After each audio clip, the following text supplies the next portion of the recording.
The right to offend is not some pesky little part of freedom of speech that we have to put up with. It is the heart and soul and lungs of freedom of speech. It is the coursing lifeblood of human progress. It is the instigator of liberty and modernity and science and understanding. What a laughing stock today's student leaders are, that they can so casually dismiss the right to be offensive without realizing that their lovely, enlightened lives are the gift of individuals who gave offense.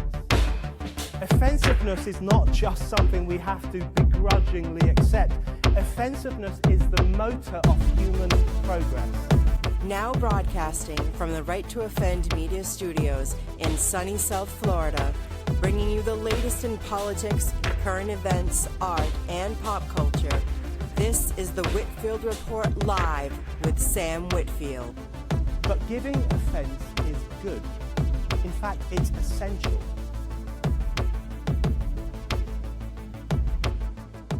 Alrighty, everyone, and welcome to the Monday edition of the Whitfield Report. I am your host, Sam Whitfield, recording here at Right to Offend Media Studios.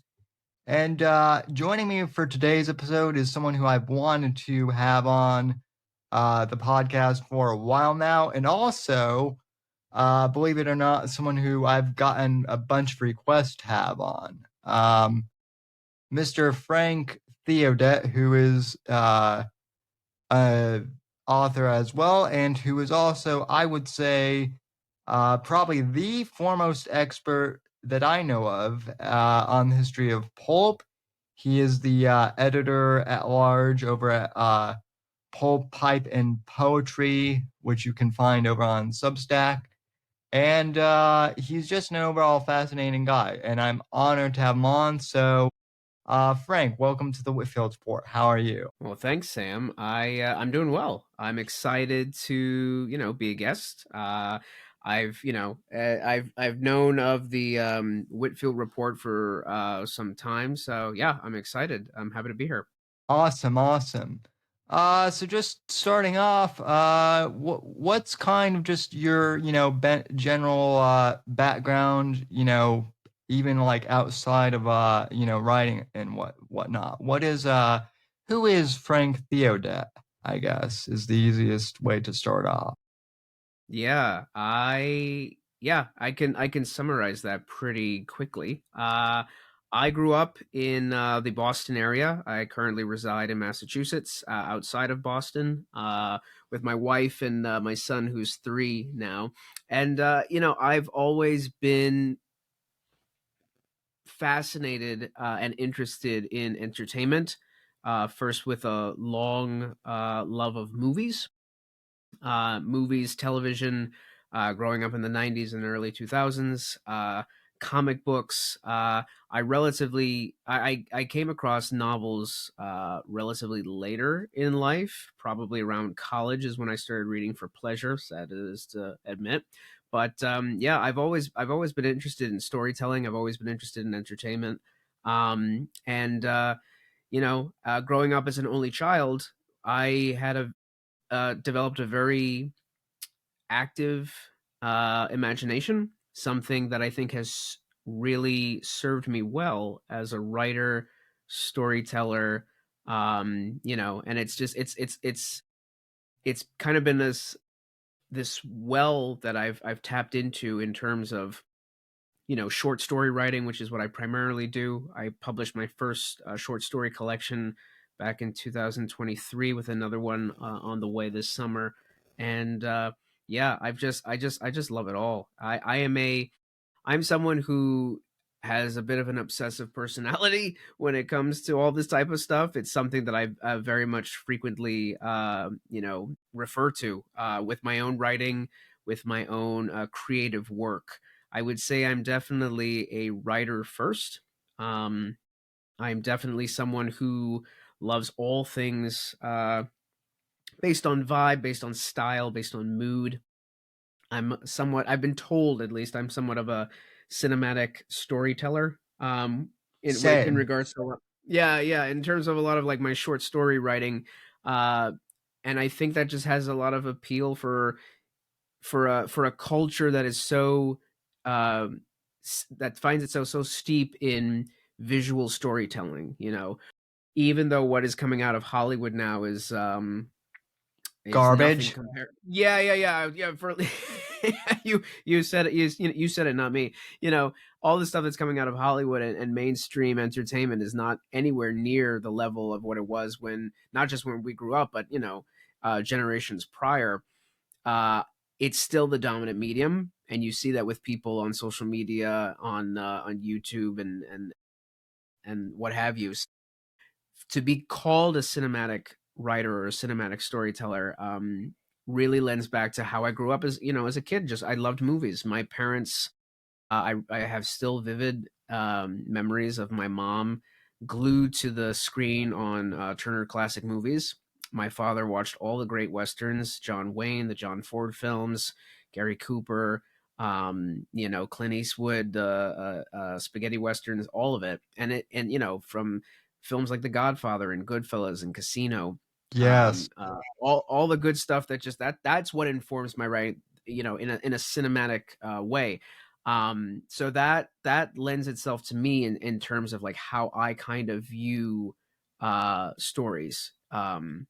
And I had originally wanted to write for the silver screen. I had Hollywood aspirations growing up, because it didn't occur to me that all the stuff you saw visually started with the written word, or started with a screenplay. And I was very fascinated with that. I was like, well, if it starts there, like that's where I want to be, and Yeah. being of modest means, uh, film school was just basically out of the question. So I then discovered that, well, I mean, writing with pen and paper is inexpensive. It's certainly less expensive than, trying to find a camera. At least back then it was. So that's something that just kind of stuck with me. And then there was a period in my life where I stopped writing altogether, and it just kind of, it just kind of was locked in the closet of my subconscious. Then around 2020, during the great COVID pandemic, I had all this time because I wasn't commuting into work. I used to commute by train, Uh-huh. 2 hours a day, and I had all this time, and we couldn't go anywhere. So I said, you know what, this writing thing, let's take that a spin. Let's try that again. So as I say, the rest is history, and I've been writing, now on and off with obligations with work and family, but and the magazine, editing that. But yeah, it's definitely a rekindled love affair that I once abandoned, that I'm happy is kind of back in my world. Yeah, that's awesome. And just it as you were talking, right, it seems like you and I could basically like have the same, childhood, just kind of swap out the names, because I grew up loving, movies Yeah. too. And even back when I was a kid, I guess people have always said that that I'm an old soul. And I used to kind of think that that was like a weird, insult. But now I take it as kind of a badge of honor, because like I too love the Clint Eastwood westerns. And then, when I got into middle school, like that was when I watched The Godfather and got into, Yeah. you know, mob, kind of crime fiction. And like I was like you, I was never someone who really like liked to read until later on when I was in college. But I will say, like, when I was in high school, that was kind of, I guess, when I initially discovered pulp, novels. Like I remember my grandfather, he's passed on, but I remember Hmm. like he had all these like old like pulp, World War II, Yeah. novels. And then like also, a lot of people don't know this, but like Playboy used to actually, you know, there was Yep. a fiction section as well. And Hmm. there's the joke that nobody reads, Playboy for the articles. And, Right. I can't say that I read it for the articles, but, once I found out that, that there were, I was like, well, this is kind of interesting. And I discovered, a couple of my favorite authors like James Elroy, Yes. from there as well, which led into me, discovering LA Confidential, um, and whatnot. So I was never really into like reading, long, Hmm. novels when I was like in high school. But I always loved the old pulp novels, and I'd also been writing stories when I was a kid, and then even though I was a writing major in college, I kind of stopped writing fiction for a while just because when you're a writing major in college and you're writing all the time for academic purposes, it kind of it drains you, and so you don't the last thing you want to do after you know uh writing all semester long is sit down at a computer screen and write more. But For sure.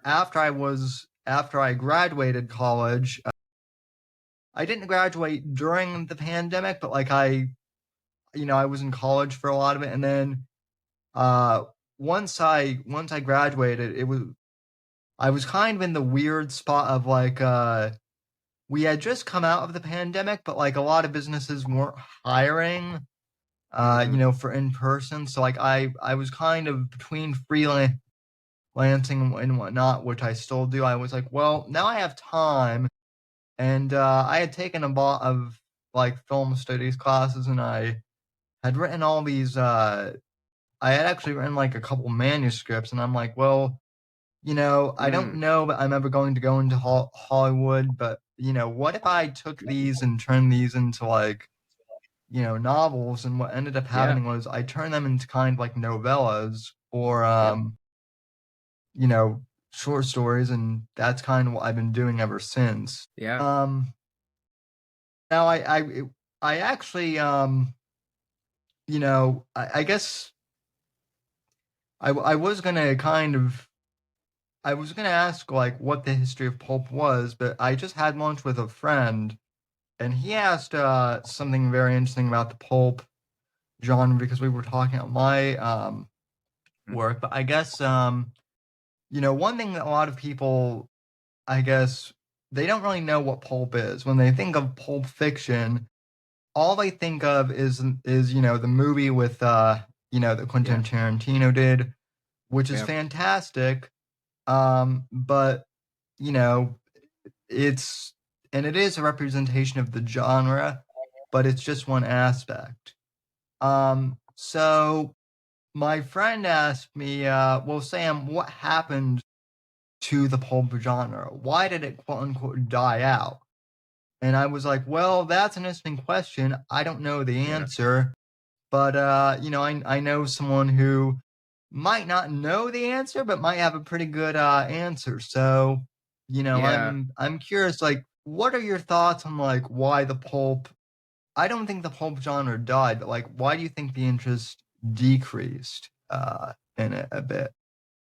I mean, that's a wonderful, wonderful question, and I think this is definitely to your point, right? You're 100% right. Like most people, I think most mainstream normies, if you will, if you went around saying that you write pulp fiction, the first thing they're probably going to think of, and this is still not even mainstream. Like it's, I think it's just people who are just in the know, like in the entertainment world or film or all that stuff, they're probably going to think Quentin Tarantino is the first Right.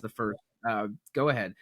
But I think with when Pulp Fiction, the community of Pulp Fiction, you and I are in the same travel in similar circles with the Men's Adventure Discord community, which I think everybody who hasn't done so already, who's a listener, should definitely check it out. But I think with the pulps came out of the dime novels right after the Civil War. So it's these cheap little paperbacks, of this. size that really took the reading public by storm. And there are other countries that still run pulp magazines. I know Germany, for Yeah. one, still has a very active pulp community and is still publishing pulps. And in the traditional spots, right? So like, train stations, pharmacies, it's there. It's present. And that's what it was like in this country. In this country, you had editors, Frank Munsey, who is the godfather of the pulps. He was the one who started the pulps out of business necessity, because pulp, the whole word pulp, comes from the cheap paper that it's produced on, and because they could print it so cheaply and they could produce mass quantities of it relatively quickly, that's where the name stuck. To answer your question on how the heck did the pulps died, since the 20s, the 30s, the 40s, and the 50s are kind of like the heyday golden era, the golden era of the pulps. Right at the 1950 mark, what happened was the beginning of television. Television was starting to become this new craze. People started getting TVs in their home, Right. and slowly but surely, less and less, and it's the reading habits of the 1950s are very different from where they are in 2025. But still, Yeah. television was the new darling. It was the hot thing on the block. And so many people started getting television, and television shows became a little bit more sophisticated. And throughout the 50s and into the 60s and the 70s, the pulps became, the mass paperbacks, the ones that you see Yeah. in secondhand bookshops and thrift stores. You see these little just little show and tell. You see these little books, that still it becomes the new generation of the pulps. It becomes the mass paperbacks. And then slowly but surely, the pulps just die. They go out of style. More and more people, or more and more publishers rather, the small presses end up folding or get absorbed by these larger presses, and then now you have about the big four or the big five Yeah. out of New York. And in the 80s, the publishers decide, hey, why don't we, because the pulps are essentially novellas. Yeah. They range between 20,000 words and 40,000 words, 50,000 words. And then the publishers decided somewhere at time in the 80s and then the 90s, we could charge more for a larger book. And then you have, all these hardback editions that are coming out. And then you have this request of large novels, 80,000 word, 100,000 word novels that are coming out. And then everything shifts from there. I don't think it was because readers became less interested in pulps. I think what ended up happening is television started becoming soon became the more dominant medium, where everyone started watching television. Right. And I think the publishers saw an opportunity to really milk as much money, to squeeze the consumer for every nickel and dime that they had, by demanding larger books to print. And I think because everything, especially in the West, comes at some sort of cost, writers just started writing more padded novels. Not to say that every novel that came out was necessarily padded, but when you start making those adjustments, those economic adjustments, writers, most writers are coin operated. They end up doing making those changes. And then the pulps have now become this kind of relic that older generations who grew up with it now collect them in their pastime for thousands of dollars, and then they trade them in these conferences, Pulp Fest being one of the bigger ones. And then there's guys like us, this next crop, this new generation that hears of the pulps, that's fascinated by the pulps, and is trying to trying to, add to that culture, this new generation of pulp. And I think it's a convoluted answer, it's a long-winded answer, but I think it's multi-prong. You've got Yeah, all of these cultural shifts that are happening on the ground level, and then publishing decides that, yeah, we're gonna start making some sweeping changes for the almighty dollar. it's really interesting that because it's really interesting, kind of the whole evolution of publishing and whatnot, because like I love Tom Clancy and I love Mhm. Robert Ludlum. Like out of like the two, big, like, I guess, classic spy novelists, like, they're great. And Yeah. I love them, but their books are tomes.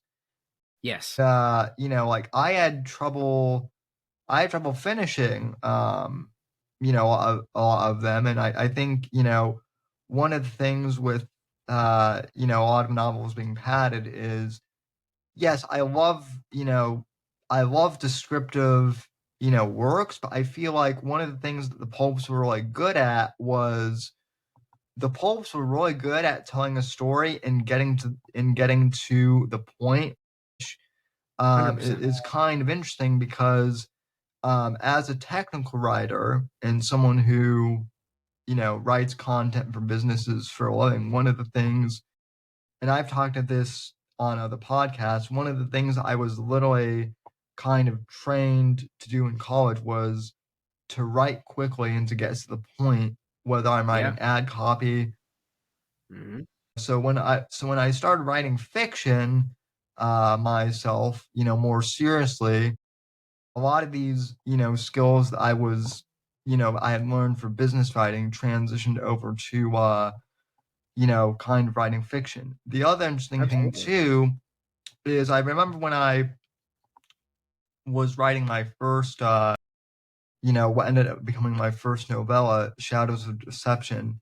One of my friends, I told him that I was writing a novel, and he said, "Well, I'd love to read it," but he said, "But I don't really have time to, read big Right.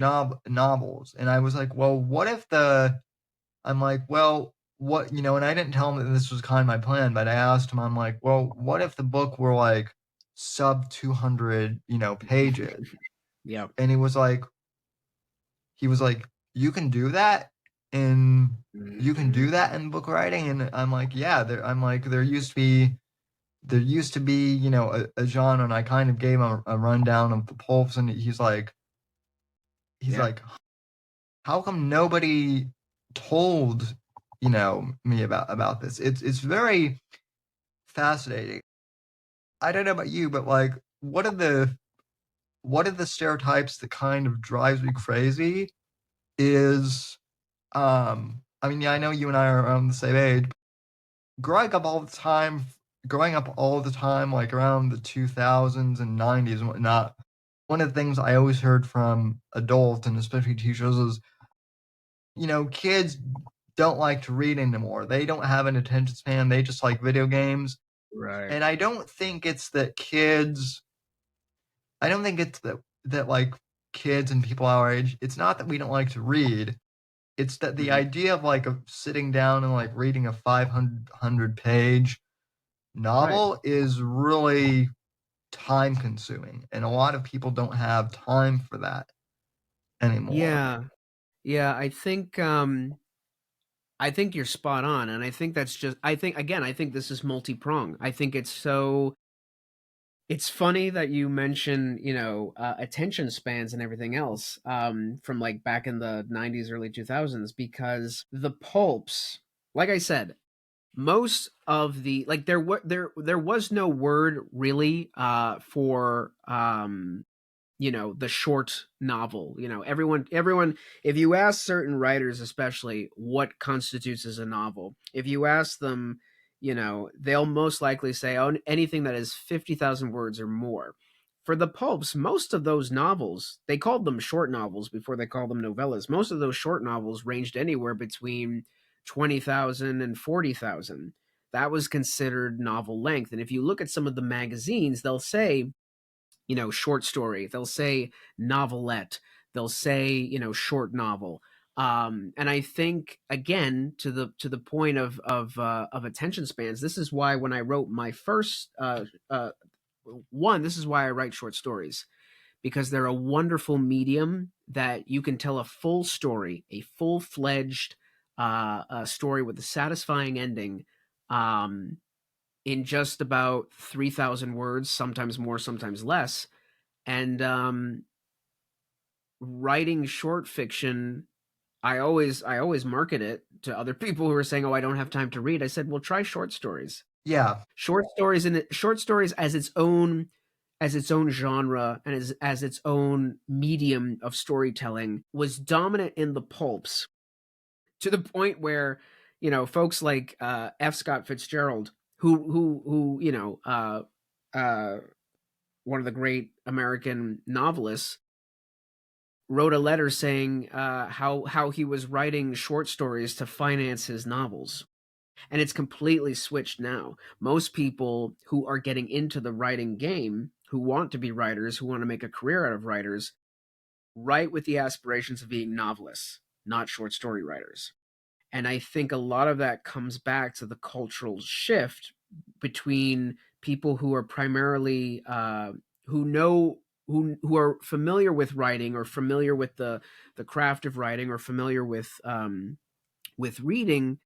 They mostly look at it as like these big, huge, hunking books that are 500 pages plus.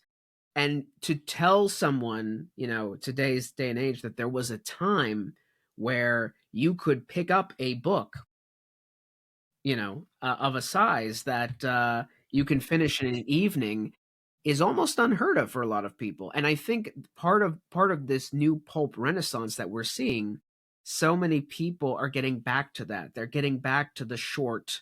They're getting back to shorter stories, not for brevity's sake, but you don't need, more often than not, 100,000 words to tell a cohesive narrative. You just don't. Right. And I think now people are starting to see, you talk about people in a fast-paced society that just don't have time to get to, one massive novel, let alone a trilogy or a series. You go back to the publishing, what the big publishers are demanding. But I think part of this resurgence of pulp is because people have been essentially, maybe brainwash is not the right word, but for lack of a better phrase, they have been told that real reading, real writing, real novelists are these, super long stories. And some stories, don't get me wrong, some stories may need 80,000 words or more. I would argue most of them don't. I would argue that you can tell a great story that has a punch, that has a satisfying ending, that's a satisfying experience for the average reader, no more than 50,000 words or 60,000 words. Yeah, no, I would definitely agree. I was told by some by some writers that I really respect, when I first, started publishing the Shadows of Deception, books. I was told, they're like, hey, you've got a great, story here, but this won't sell, because it's so short. And I'm like, well, even on like the indie market, I really asked them, I asked them, why, and they're like, well, because it just doesn't, there's no market really for novellas, anymore. I'm not someone who has a giant ego or anything like that, but I kind of take the Steve Jobs philosophy with something, because I remember reading a story or an article about how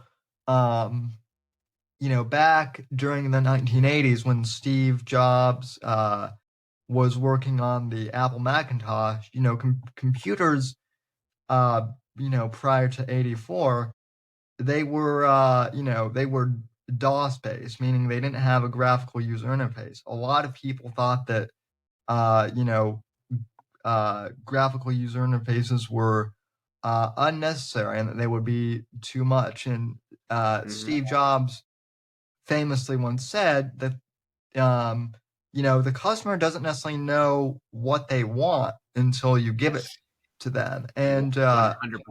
100%. how does this tie back into Pulps? Well, I don't think I was being arrogant, but I definitely do think that I think that there is a market for Pulp Fiction. I think a lot of people, I know this from firsthand experience, just from my friend group. A lot of people don't even know what Pulp Fiction is. So how would they even know Yep. that how would people know that it's not a viable, medium now Right. when they're not even, reading it? A lot of, my readers, they do love it, but they don't, they didn't know about it until they encountered, any of my books or any of Luke's books or, anything like that. So, Yeah, I mean, I think, spot on 100%, because the phrase a customer is not going to know, they don't know what they want until you give it to them, is pretty much like one of the great the great value adds of independent publishing, is that you don't have to go through some sort of, you don't have to publish based on what's popular. You don't have to, when you, this is one of the great tragedies that comes from the big publishers, is that they would have you believe, and I think also to the point back to like the economics point of it, they would have you believe that a short book of 20,000 words, 30,000 words is not worth of any value. Only those big hunking tomes are worth, the $20 or more that people are spending. And I think, that was one of the great things about the pulps, is that they could be produced cheaply and they could be charged, a couple, like a dime or a nickel, that you could find in the drugstore, in the bus stop, in the train station, in any avenue that you could sell any sort of at retail. You could sell pulp magazines on those, spinner racks. That's where the comic books came from. The comic books took that philosophy, they took that approach, and you could back then find a comic book anywhere. And to the point where they took comic books out of, the traditional spaces. David V. Stewart wrote a wonderful article on Substack, and has talked about this, about how they took those books, they took comic books out of mainstream places, where people had those foot traffics, and they put them in the comic book store. They siloed that medium, that art form, and and then it became this niche this niche hobby. It's the same thing with Pulp Fiction. It's the same. Yeah, it's funny you say that, because like I actually grew up like basically I would spend every weekend as a kid in a comic bookshop. In fact, I live in Florida now, but I grew up in Colorado, and Mile High Comics is, if you're a comic book fan, like that's one of the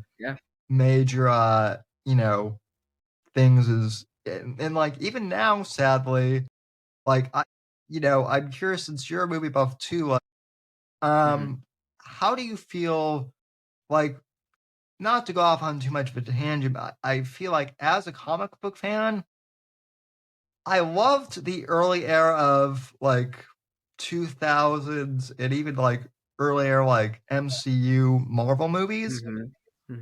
But I kind of feel like I remember one of the things is a lot of comic book shop owners were really excited about the MCU at first, because they're like, oh, well, this will encourage more people to come into the stores and get interested in comics. And granted, that might happen for a few people, but Like I Yep. was already into comics before Yep. like the Marvel movies were a big thing. Yeah. And sadly, it seems like because of corporate greed, uh, like the sad thing about comic book movies is that like they're more interested in the movie part than they are at comic books. And now like a lot of comic book stores are Yeah. ironically like struggling, Yep. to stay open even because, aside from the loyalists like you and I and who are really interested in comics, most people are just interested in the next, you know, production. Yeah. I think it's all connected. You know what I mean? Yeah. I think, like I said, like I told you earlier, like I grew up on entertainment. As a kid of the 90s, like I was like raised on television and movies and all that other stuff. It is funny because yeah, you would think that the way Marvel is has been going, or at least was during the that golden age period, the original run up until Endgame, you would think that this would have been like a not a renaissance or resurgent, but a resurgent interest in the comic book medium across mainstream audiences, that people who pay money to go to a Saturday matinee showing of Avengers would go say, "Hey, I'm interested in Iron Man. I'm interested in Yeah. Captain America. I'm interested in all these different characters. Where do I begin?" And sadly, yeah, you're right. There's a wonderful comic book store in my neighborhood that I go to, and they do a couple of events that drives foot traffic. But again, it's among this very niche, very passionate community. It's Yeah. it I I don't have an answer as to why that doesn't translate. I have speculation, and I can only speculate that part of the reason why it's not translating as well from average moviegoer to becoming a newfound interest in comic book reading. And I think the reason is when you look at the Avengers, Captain America, Spider-Man, Iron Man, all these big characters, it is almost one of the questions that is just a natural question to ask is, where the hell do I begin? If I want to Yeah. read Captain America, where do I start? And if you go into an average average comic book store, and you're not timid, you ask the guy or the gal at the front desk, they could probably help you. But it's got to be intimidating. That And I think part of like comic books again as a medium, everything goes back to this cultural shift of like long form storytelling. Everything, it happened with television. Television, the golden age of television, everything became down to a series. Mad Men, Breaking Bad, Sopranos, all of these big, huge, long series that replaced the novel for people to go after. It's one of those things where you have to start back at the very beginning if you want to get caught up in all this stuff. And I think that's the similar thing for the average moviegoer. If they were curious, and I'm not saying that there is no example of someone who says, "Oh wow, let me pick up Guardians of the Galaxy because I'd never heard of them before the movie. Let me go pick up a Guardians of the Galaxy comic book." That's one thing. I think it's possible, but I just think that the same with books and novels, the same thing with comic books, is that I've got in the corner of my library a couple of one shots. I've got a couple yeah. of standalone comic series that you open the comic book on page one and it ends at the last page, and then you're done, and then you're free to explore other things. And I think that's where some of the friction is for people to transfer from film to comics. Yeah, I think also it like as you're saying this, I'm also kind of like flashing back to, my childhood too. I remember like being a small kid and going to see the first Spider-Man movie with Tobey Mm, Maguire. And I yeah, remember classic. at the end of that movie, I remember it being like really not disappointed that it was over, but like, darn, I can't wait, I can't wait for the Yeah, next one. And then right. I'm gonna have to wait for the next 2 to 3 years. But in the meantime, like, my dad took me to, a comic book store. And in the meantime of, waiting, that's when I got into the comics to kind of, fill Yeah, that void. And one of the things that kind of, I guess, makes me kind of sad now actually is, um, like I almost miss kind of like the 2 to 3 year, gap right, between right. superhero movies or just movies in general. My mom and I were talking about this the other day with like, Star Wars. Like when I was a kid, going to see, the prequel, Star Wars movies was like it was a big deal because it only Yep, happened, every few years. yep. And, it was a special event. And now with all these superhero movies, coming out like sometimes every, Yeah, 6 months or something, it doesn't feel I mean, it doesn't even not feel special. special Yep, anymore. It's kind of like, yeah, okay, this is just yeah, the next one. Oh, I'll just wait till this comes out on, streaming or yeah. whatnot. There's not that anticipation of, oh, I'd better go to the comic book store you Yeah, know, to fill that yeah. void. You're 100% right. Yeah, it loses its magic. It loses the Yeah. appeal of, because like movies, one of the great things about movies, and again, this goes before like the whole serialization of storytelling for in terms of film and television, but movies, each movie that came out, whether it was a summer blockbuster or what have you, was itself its own event. It felt like at a time every weekend was its own Oppenheimer or its own Barbie. Like if you remember Yeah. Oppenheimer and Barbie when it came out, it was like everyone was talking about it. Even people who weren't big movie buffs as probably you or I, they were talking about it. And I think we've lost so much of that touch on a cultural level. And I think, this is what people were originally talking about with superhero fatigue, is that you don't just get a direct sequel anymore. You get a spin-off. You get some sort of side character or B character. They now have their own movie, and that has like splintered off into a couple movies, and there's this whole world. Like I think it's so intimidating for someone who you know is in that minority who may not have seen all of these movies or any of these movies. It's like, where the hell does one begin? It becomes its own labyrinth of stuff. And I think to the point of where the pendulum is swinging, I think one of the things that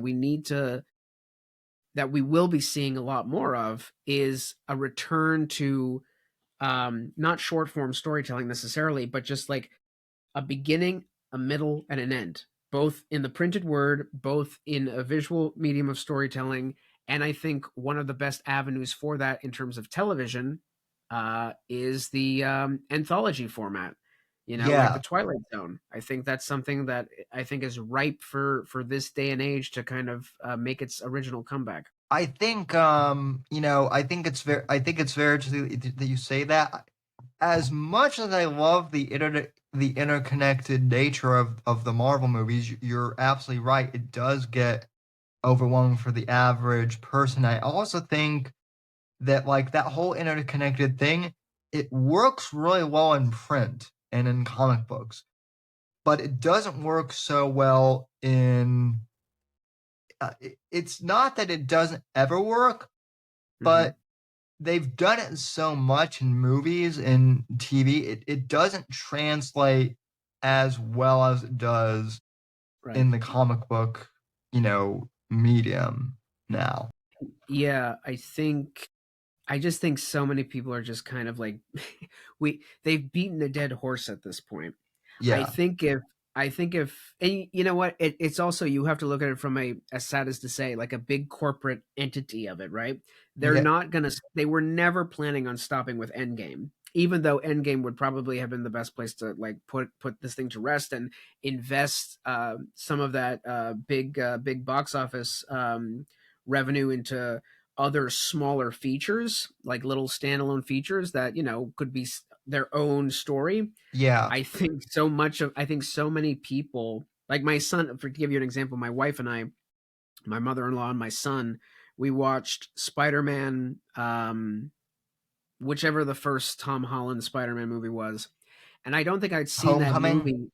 Yeah, yeah, Homecoming. I think I hadn't seen that film since probably when I first saw it in theaters, and it was okay.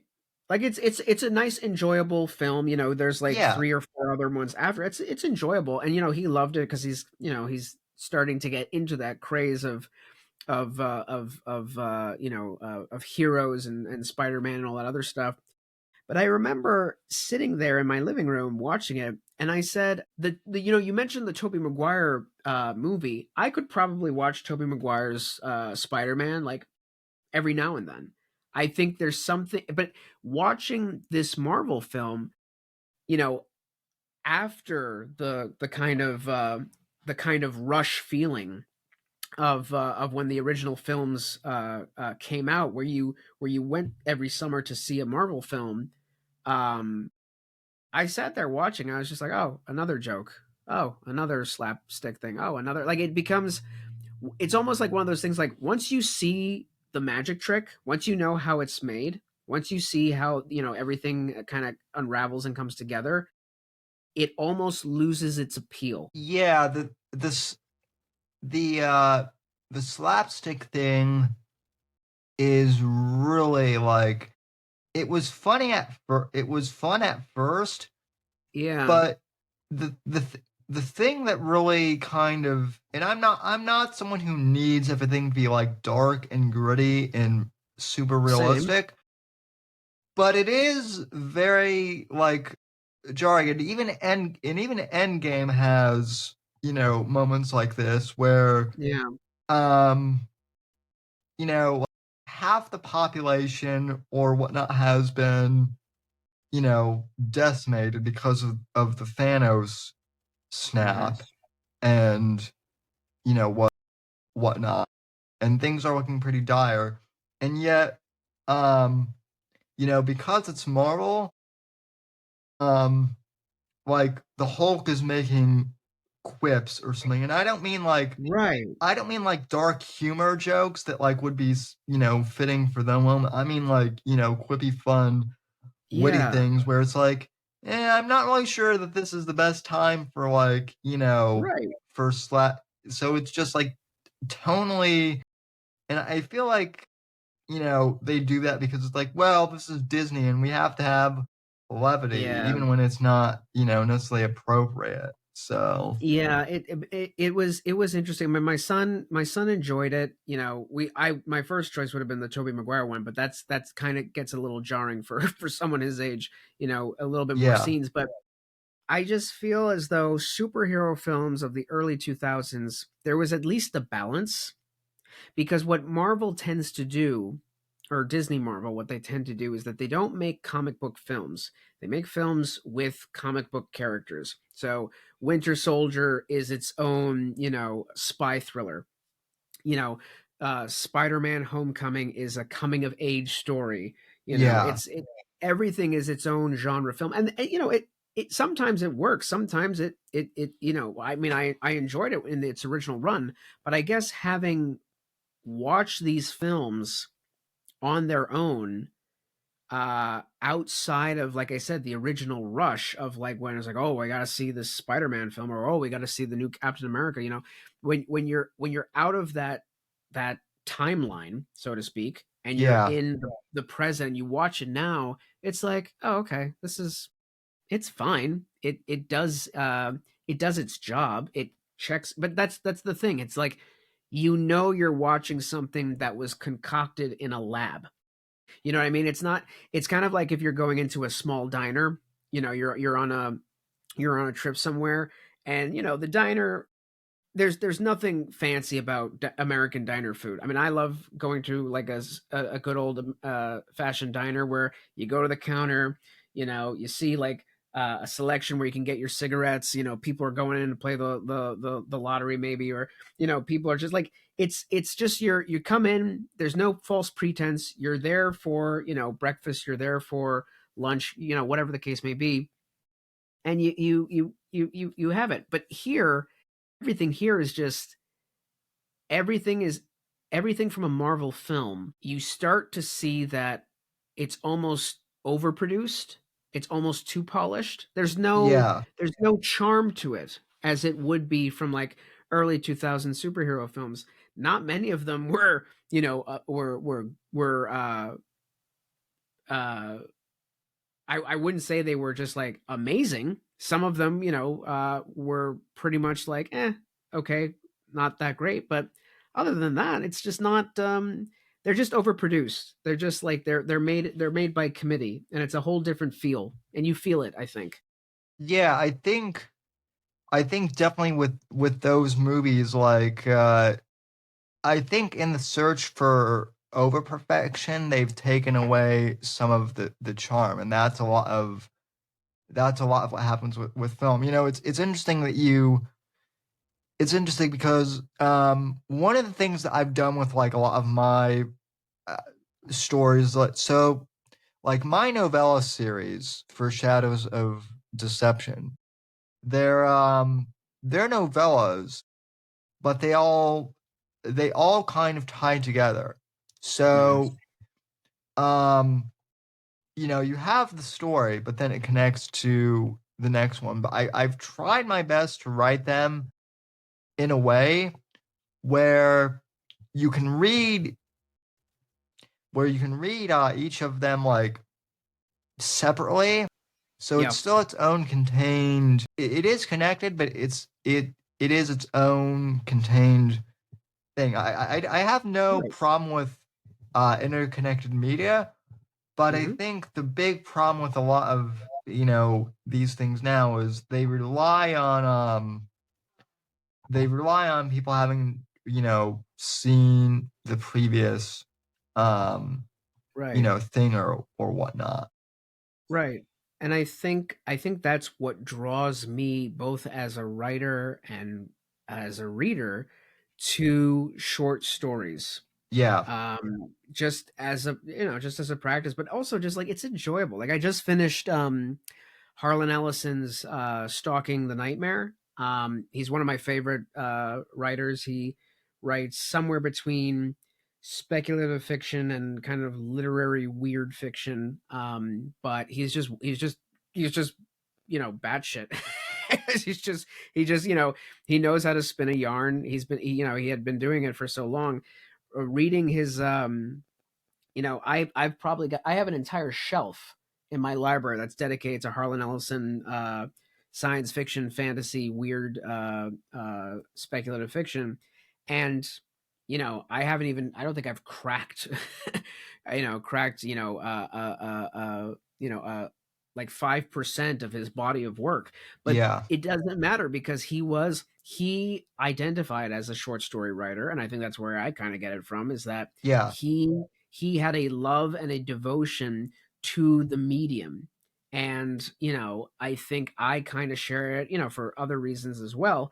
But for me, the short story and writing those stories and reading those stories, there's nothing. It's like going into a diner. Like there, what you're getting into when you walk in. You know that you're going to sit down, you're going to crack open this book, you're going to read a couple of stories, maybe one, maybe 10, maybe 20, whatever. And maybe one will grab you, maybe all of them.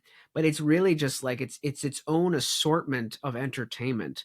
You can get a funny yeah, story, you can get a dark story, you can get something lighthearted, you could get something philosophical. It's just a box of surprise when you go in there. I've, to the point you were making about Playboy was pretty much the an education for a lot of writers, similar to how the pulps were for people like Max Brand, Frank Gruber, H. Bedford Jones, Agatha Christie, who were writing the pulps. Playboy was really in its heyday quite the well-known bastion of short story writing. Yeah. I've got two collections of the Playboy book of horror stories or the Playboy book of science fiction stories.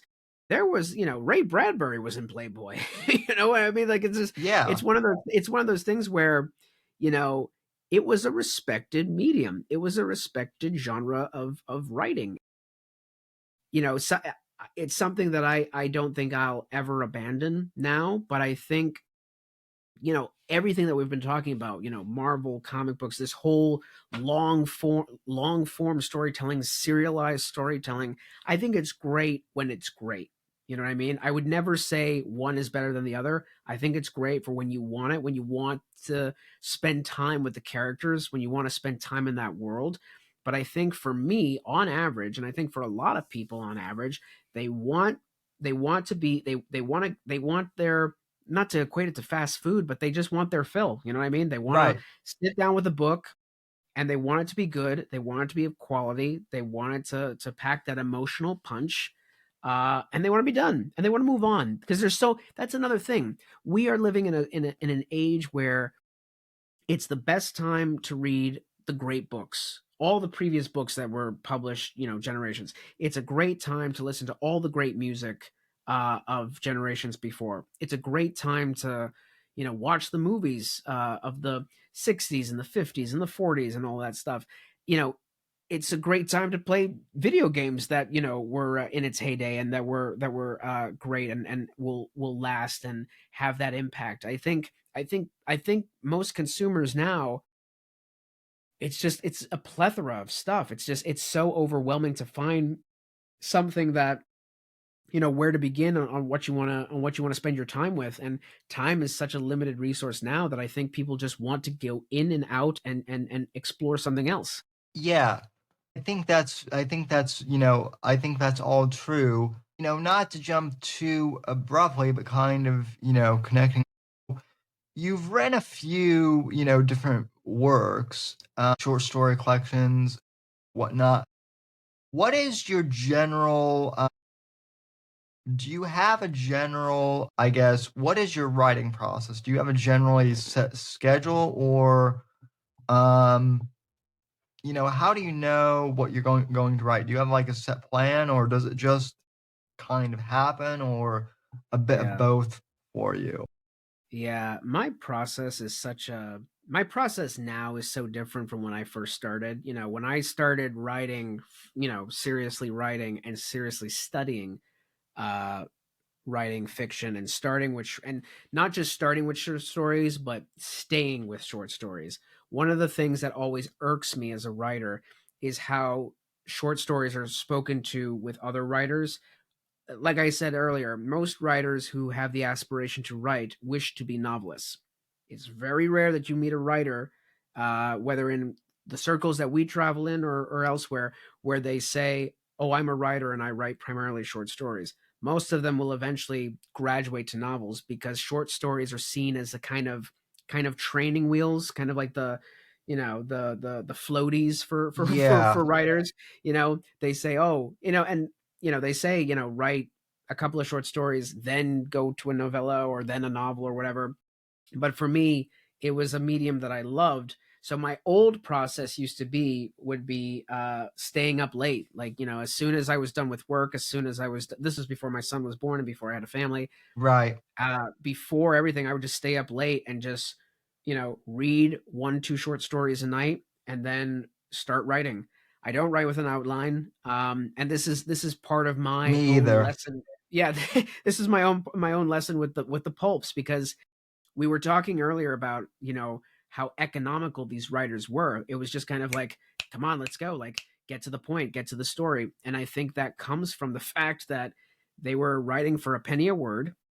There was a wonderful demand for short stories and short novels and everything. And many of these writers wrote under several names. So if you look closely, you could say take someone like Frederick Faust, who wrote primarily under Max Brand. He would write, in a variation of 5, 10 different words, or 5 or 10 different names, all writing. He could write up to 20,000 words a day easily. And he was feeding those magazines. Many of the magazines he filled himself under different names. So I Yeah. think that's for me where that comes from, is that, I don't want to spend time outlining. I think to me, just to be perfectly candid, I think outlining, especially if you're outlining a short story, is a complete waste of time. Because for me, and I know this from experience because this is how I used to write. I used to spend days, weeks on an outline. And then by the time I was finished with the outline, and I don't know if this has ever occurred to you, by the time I was finished with the outline, it's like, well, I know how this story ends. Why the hell am I going to write it? Oh, it happens to me too. Or it used to happen a lot to me, especially like in high school and in college, where I was forced, to outline everything. And I mean, I hate to be vulgar, but like I'll just go out and say I was forced to outline so much that I wound up fucking hating it, like with a passion. And so, ironically, like a lot of the success that I've found has been, for me personally at least, saying basically fuck the rules.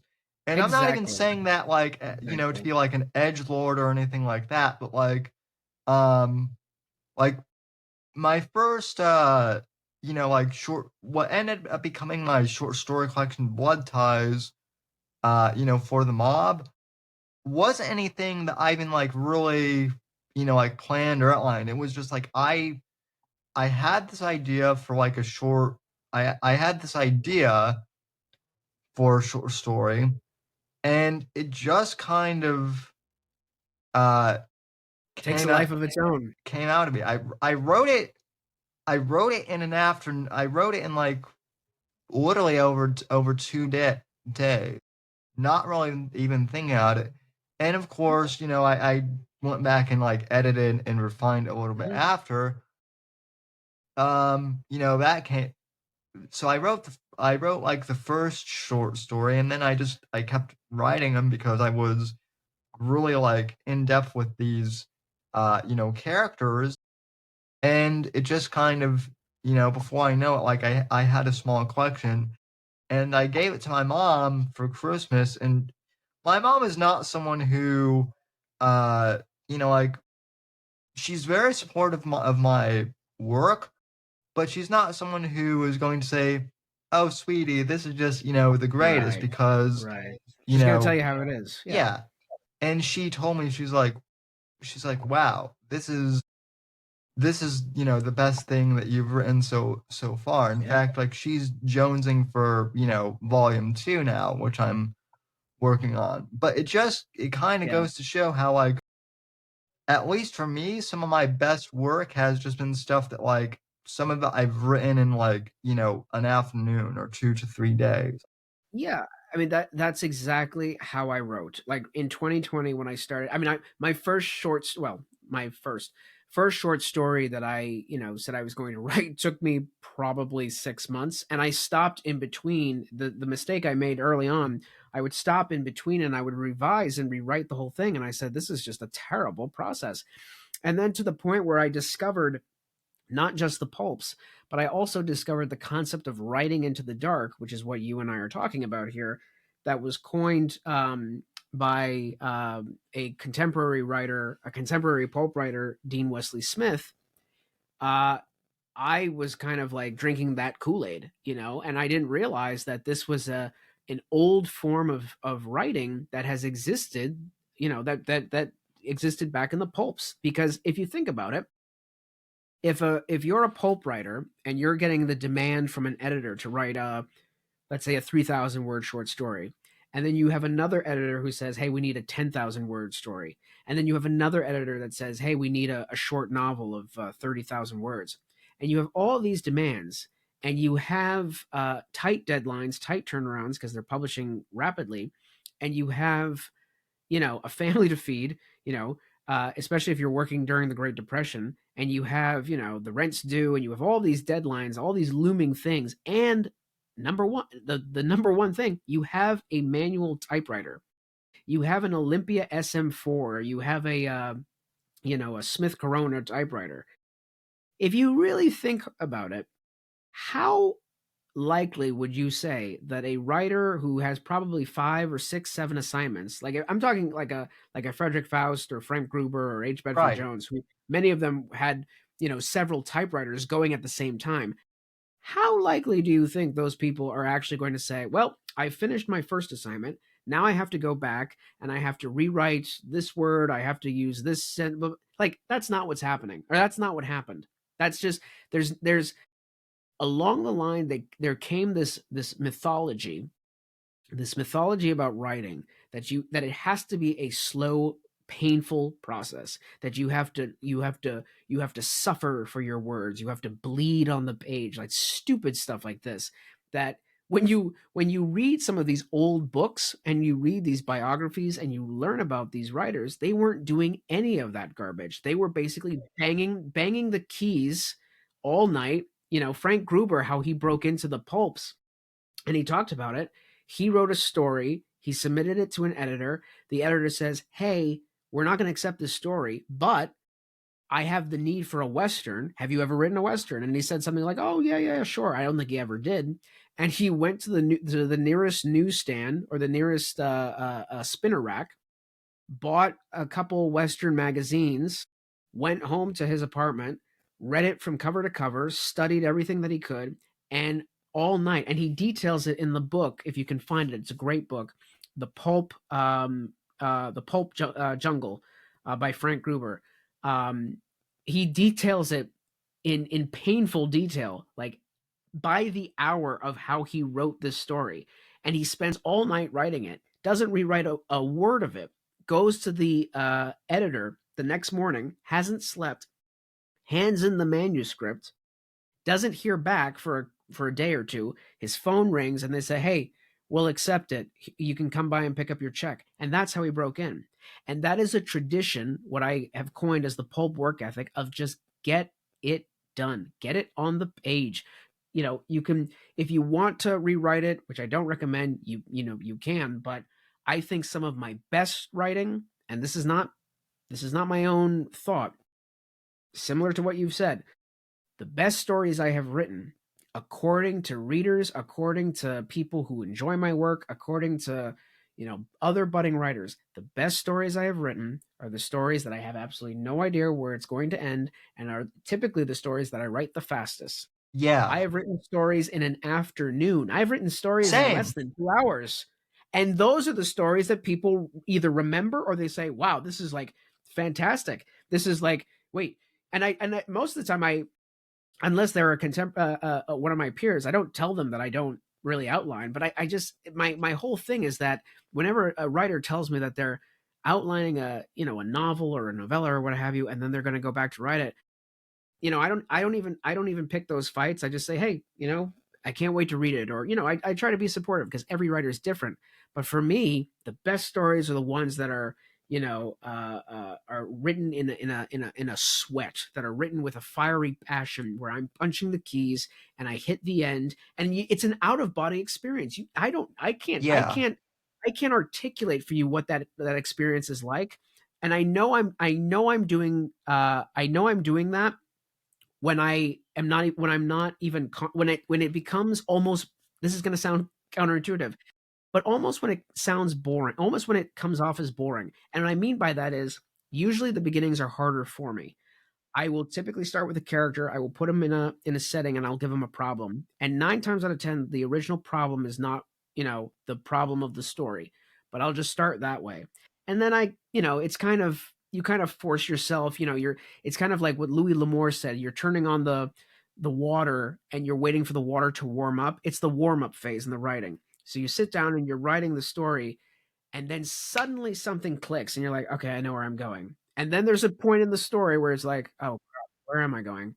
And then you kind of meander and you meander, and then you keep writing. And then when you're in constant flow, you're not even thinking about the words. They're just pouring out of you. But Yeah. it's not a feeling of like, it's not a feeling of elation or joy, really. It's just like, it's almost, I would equate it to like almost writing an email, which I know sounds really boring No, no, and no. mechanical, but you know what I mean? Like, Yeah. yeah, it's So, almost like you're writing an email, you're not thinking about the words, and then you find yourself at the end, it's like, oh, the story ended like 2 paragraphs ago, and then you're like, and you're done. And then you give it off to someone and they're amazed at like, whoa, like, where did you come up with this idea? It's like having the foggiest. It just comes out. It just yeah. comes out. No, no, you're right. So, I mean, so my writing process is kind of much the same way. I just kind of spitball into the dark. And for me in particular, um, because I have cerebral palsy and some physical disabilities, it's hard for me to type. So one of the things that I do is I dictate a lot of my Mm, stuff, and I've been dictating using well, now it's just built into your MacBook, or PCs have them too, which is great. But like I used to use uh you know programs like Dragon Speak yeah. to dictate stuff, back before like a lot of people were dictating stuff. So I'm literally speaking my story into, uh, you know, literally like narrating my story Yeah. almost. And the way I write things is um present tense. And so what I'll do is I'll write my short stories in chapters, kind of almost. Even Mhm. though they're short stories, I still kind of write them chapter wise, and I'll just kind of spitball. And one of the things I've done more recently is and I've gotten a lot of flack for this, but like I don't really, at this point, I don't really care because it's still my original work. But I do use ChatGPT as like an aid because I mean it knows my right. I've used ChatGPT enough to where like um it knows my style and it knows my Mhm. character bank, rather than having like piles and piles of notes to like keep track of everything. Yeah. Um, I just use as like as kind of like an app, as kind of like a repository. So Mhm. all it does is pretty much all it does is basically polish what I've written, Yeah, but it cleans it up. everything Yeah. is just my original it's my original take. The one thing that really uh kind of baffles me is a lot of these people who are very pro AI for like writing emails and nonfiction uses and whatnot Yeah. are also like, but you can't use it for fiction because that somehow Mhm. destroys like, you know, that destroys like the creative process. And I'm kind of like, Mhm. well, hold on. Yeah, yeah. Like I definitely think that some people can be over reliant on AI. And I think Yeah. if you let it, if you don't have any idea of like what you're doing Right. and whatnot, I think people can abuse it. But the way I see AI is it's just a tool like everything else. And Right. if you're Right. going to criticize me for, using AI, you might as well also criticize me for using dictation or for someone else for using spell check. Yeah, So, I think one of the great uses of AI for writing is research. yes. And I say this because I'm currently in the works for, or I'm currently working on a novella, or a series of novellas. Well, let me back up. I don't want to get ahead of myself. But a novella based in the golden age of pirates in the Caribbean. So one of the things that I'm working on is a former a fugitive slave of the island of Hispaniola who works his way to becoming a pirate captain. And I don't know about you, Sam, but I've never sailed the high seas. I've never carried a cutlass. I've never known what it's like to to live, as a pirate in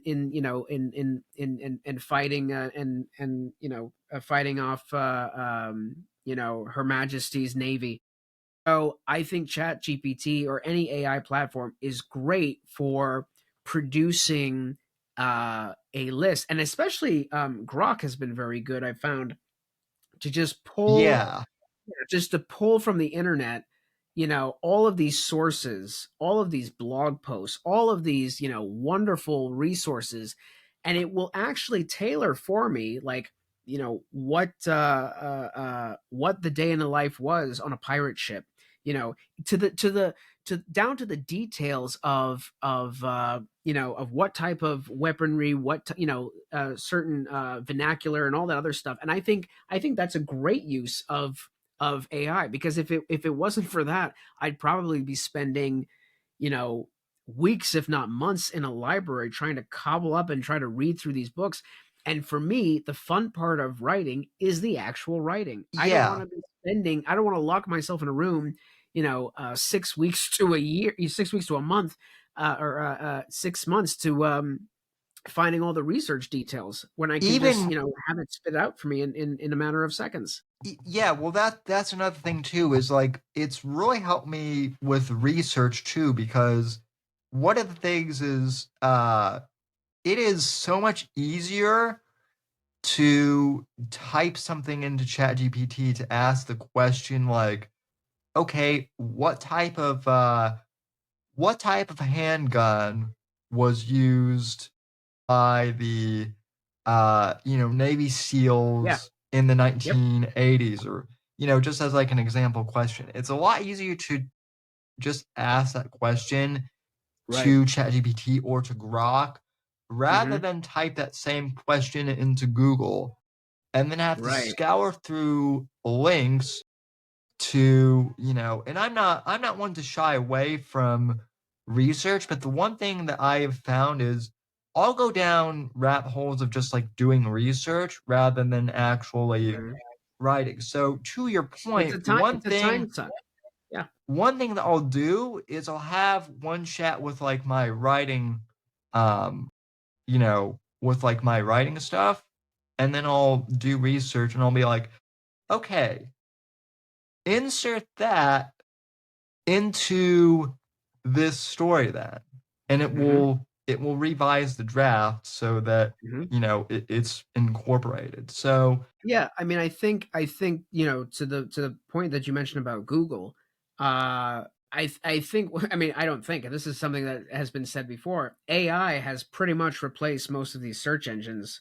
yeah, Uh, it's just better optimized for a search engine, because, like I said, with Grok, it will actually pull some of these blogs that are deeply, deeply, deeply buried in pages of Google pages, and it will pull that up to the surface.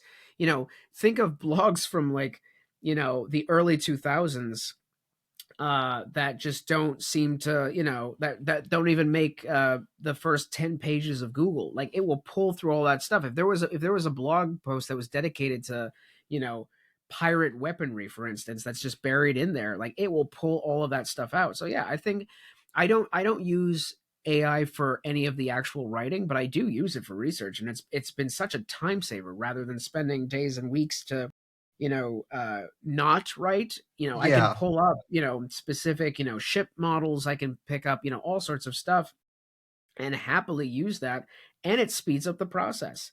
I think it's great. Excuse me. I think it's great for that type of stuff, because, especially if I want to write some, one of the things I would love to write is kind of a motorsport pulp story, something into the 60s or the 50s, where, during that era. And I think ChatGPT or AI is great for pulling all the necessary information to give your story enough color and enough depth, to bring down the reader into that story. yeah.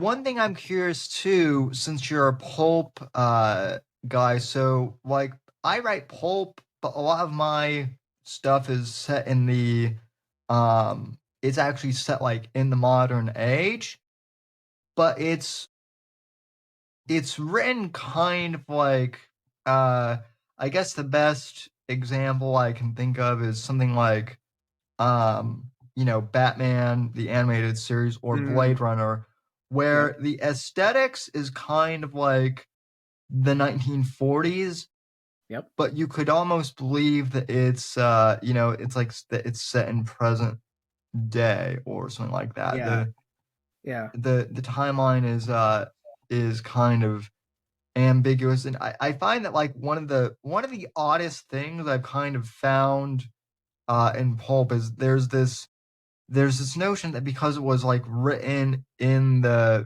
50s and 60s, Mhm. that it can only exist, the stories have to exist in that time period, whereas so I guess like I'm more of like a neo pulp um writer, and I've actually Mhm. gotten like pushback from some people for setting my stories contemporary.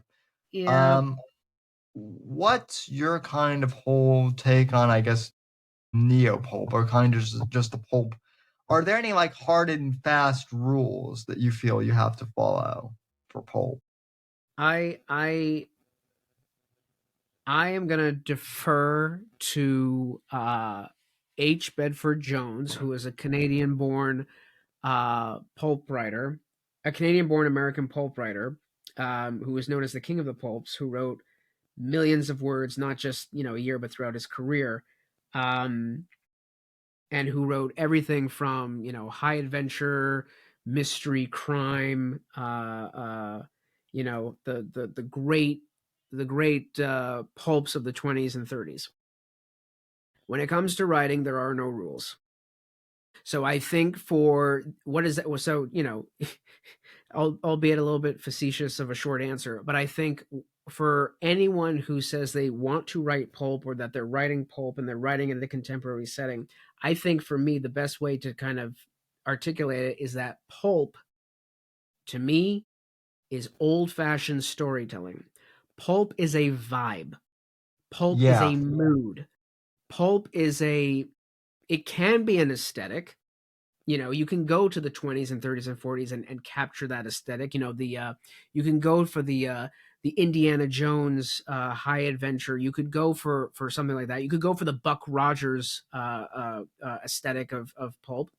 But I think ultimately what pulp is, and I think what this new generation and this new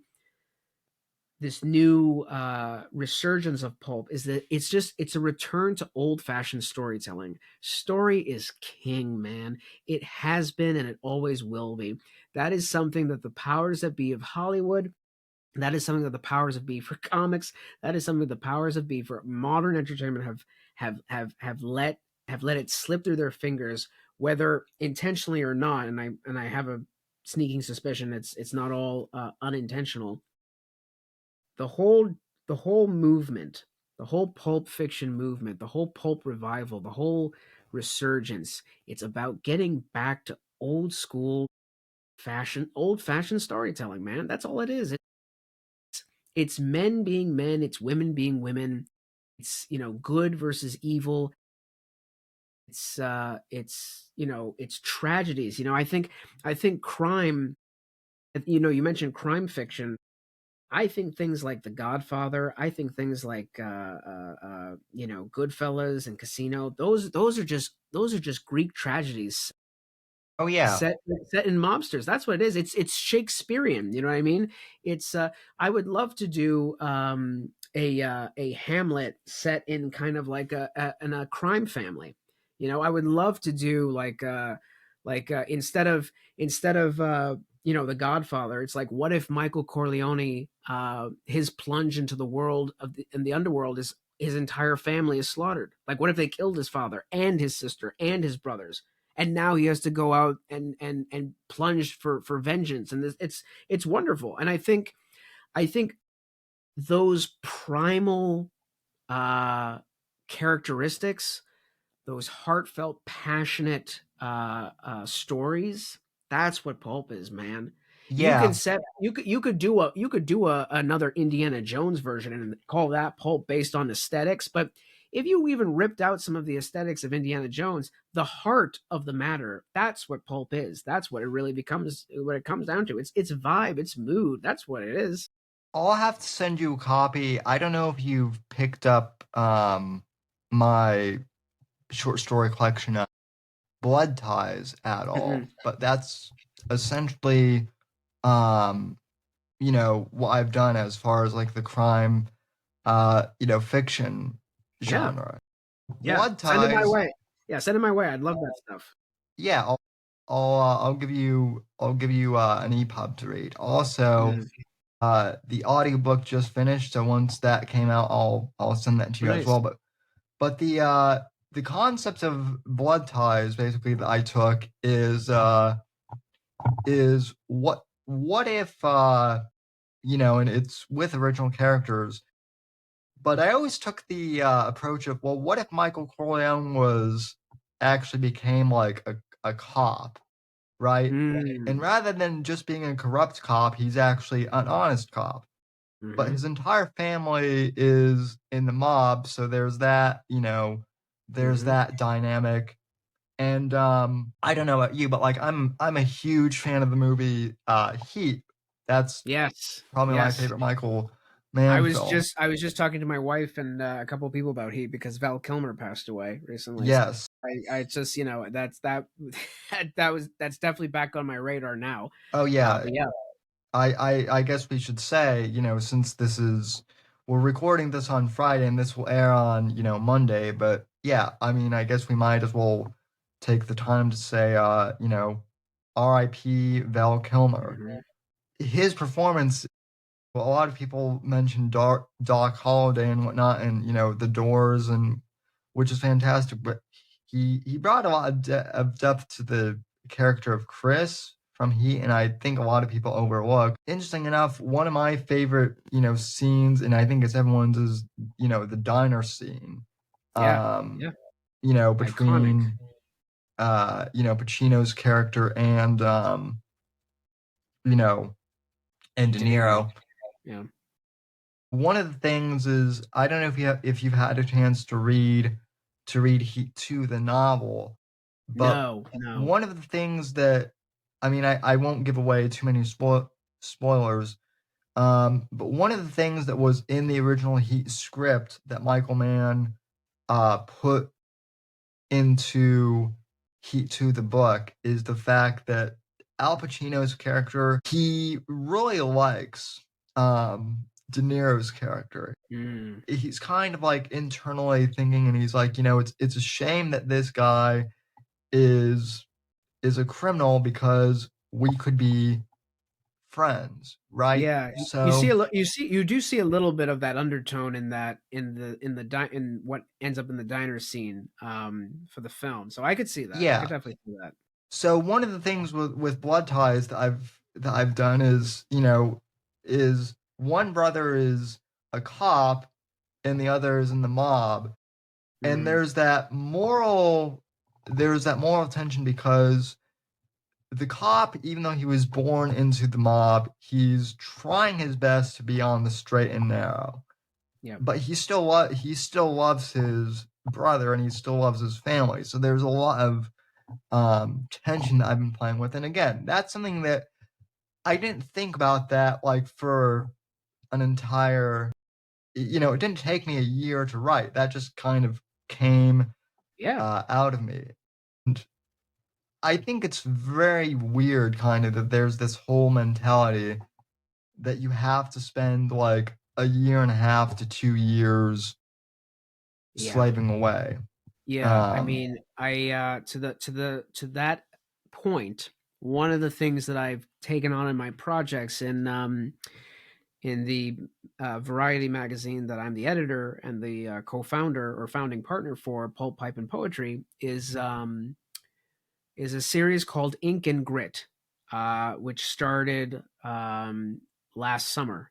And Ink and Grit is basically, I haven't come out and said this publicly, but it's basically a giant middle finger to all the MFA programs that have you, slogging through and just really like killing the love of writing. for all these aspirants and all these people who want to write. And I'm sure people have had lovely careers thanks to their MFAs and MFA programs, but everyone that I know that has studied, that has had an MFA or has gone through an MFA program for writing, has basically said that the ones who have survived and who are writing had to unlearn all of the techniques and the learnings and the tools and all the stuff that they had to slog through those 2-4 year programs. Right. And I think Ink and Grit is kind of just like the slap in the face to get people back to a time of this long lost tradition of the pulp work ethic, where writers, like the ones I mentioned before, they just wrote, man. They didn't have time to think, heads or tails of anything. Most of these people, were writing in dilapidated conditions of, just like, they may not have heat in their apartment, or they may not have housing if they don't get the story submitted on time to get that paycheck. And I think so much of that resonated and birthed a generation of writers who were really the workman writer. They were the writers that, they treated it like a blue collar job. It's like the construction worker who's working on site. It's the plumber who is working in a person's home. It's the laborer that's, lugging junk. It's all those things that it's just like, you just got to get the job done. And that's what it is. And that's how they treated it.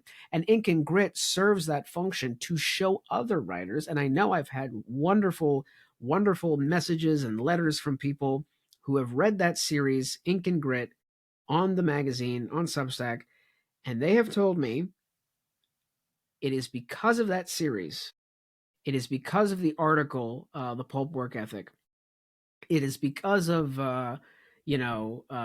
Frank Gruber or H. Bedford Jones reading about these men. It is because of that. That's what compelled me to write a short story that evening. It's like, that's like Nathaniel Hummel has said that to me. And that's what that to me right there is like, if I could have that framed, that message framed, I would, because that's the ultimate goal of Ink and Grit, is to show people that it is just a job of work. That's all it is. It's a few hours in an evening, or it's a few hours over a span of a couple weeks for you to write your story. You and I know, and it's not just because we're writers, but it's because we love storytelling. It's because we love stories, and we have this in the back of our mind, since we were kids, from movies and television, comic books, novels, what have you. Story is everywhere. It's part of the human condition. It's part of what makes us human, and it's in with us. And there's a great quote. I don't have it now with me, but basically H. Bedford Jones says, mankind, being fashioned in the image of God, wants to create. When you're fashioned by the ultimate creator, you have the desire to create. And sometimes it's not always with fiction or storytelling. Sometimes it's other practices or other hobbies or creative pursuits, but it's in our blood. It's in our DNA. That's what makes us human. It's the love of story. It's the sharing of story. And, that's what Ink and Grit is supposed to be. It's supposed to get people who are willing to listen, who are willing to try, who are willing to trust themselves, to wake up and write the story that they want to write, without any false pretense that they have to go to some sort of, Ivy League or some sort of big overpriced program in order to get permission to write the story that they want to write. Even to read, like, there are thousands of books on, like, writing. And granted, some of them can be helpful, but, like, a lot of these so-called, like, writers' workshop experts, or people who do, like, online courses on writing, they may be good at the craft, but then you look and it's like, well, how many novels have they actually sold? A lot of them. Yeah. I'm sure there are some that are, that have been very successful. A lot of the ones I've read, they claim to be, they claim to be experts and these in really they haven't written or sold any more or any less than we have. Mm-hmm. So, I think ultimately, just kind of write from your gut. That's one thing that James Elroy, who I mentioned earlier, he says is just write from, the gut. He's a high school dropout, and now he's like one of the most prolific, Yeah. novelists of our, time. Yeah, I think if I were to uh give, parting words of wisdom or anything to give people, any aspirant any advice, and I'm not in the business of giving advice, but if I were, gun to my head, tell people, if you want to write how to write, I basically tell them, number one, stay away from anyone who is selling you some sort of course or any sort of program to write. Like if you're gonna pay to learn from someone, they have to have a steady oeuvre of work. And when I say a something of a body of work, I'm talking, I would not personally, the only writers that I listen to are the ones who have novels somewhere north of 100. English novels north of 100. That's Yeah, not to say that, you can't learn something from writers that, publish anything less than 100, but that's my own personal benchmark. If you have 100 published novels or books or whatever out in paper or ebook or whatever, I'm not paying a dime to to listen to anyone other than that. And I think the best way for people to write, uh the standard advice is, read a lot, write a lot. That's the Stephen King advice. But I think ultimately, uh there is a list of business rules from Robert Heinlein, author of The Moon is a Harsh Mistress, um, Starship Troopers, a lot of yeah, classic science fiction. The five little rules of writing is, number one, you must write. Number two, you must finish. Number three, you must not rewrite unless to editorial order. Number four, you must put it out on the market. Number five, you must leave it on the market. If you can do that, and I will also say, to echo my personal writing mentor through his words alone, Ray Bradbury, write a story a week, or just write and finish something in a week. And if that's a short story, if that's a novella, whatever the case may be, but I think just like the practice of that and the repetition of that and finishing something, that will propel you forward. But again, if you want to write novels, then start with novels. The execution, the focus on practice, the focus on finishing and not rewriting, but trusting your instinct. I think that's the best advice to give. I fully agree. I mean, I also think I think now too, in this age of technology and social media and whatnot, I think, and this is one thing that the men's adventure fiction community does really well. There, and even places outside of the men's adventure fiction, one of the things that is really good about the indie author space is there's no reason not to network with people. Mm-hmm. One of Mm-hmm. the things I love about this, this podcast, and I'm not trying to toot my own horn here, but like I've learned a lot about writing just from interviewing like several other guests. Like one of the Mm-hmm. things is, I know you know who Zach James is. I do. He's someone who he has 3 projects going on at once.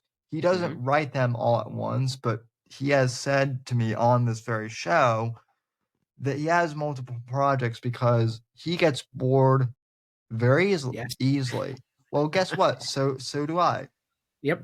One of the things I think is, and I don't want to meander on too long. One of the other things that kind of drives me crazy is the idea that, well, once you're starting on this project, especially with novels, is you have to you have to finish the project like right away And Yeah. if you've got I think one of the biggest misconceptions is, well, if you hit writer's block, you just gotta keep writing and Hmm.